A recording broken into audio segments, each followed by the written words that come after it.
Hello everyone and welcome back to another video from Finance and Crypto Guide. In this video, I'm going to show you how to enable dark mode on the OKX application. So let's get started right away. First of all, tap on the OKX application to open it up and then log into your account using your email address and your password if you haven't done so already.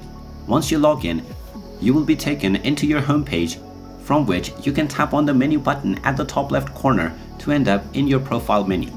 Now from this page, go ahead and tap on your profile, and from your profile settings page, simply tap on the Preferences tab.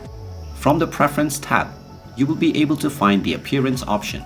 Tap on Appearance and now you can select from Light as well as Dark mode. Now as expected, if you choose Light, this will set up your application in the light mode, and if you choose Dark, this will use the dark mode for your app. If you tap on the System option, the application will automatically recognize what kind of layout your system is using and then use that for your application as well. And there you have it. That is how easy it is to enable dark mode on the OKX application. If you find this video helpful, make sure you hit that like button and subscribe to our channel if you haven't done so already. Also ring that notification bell to never miss another update from us.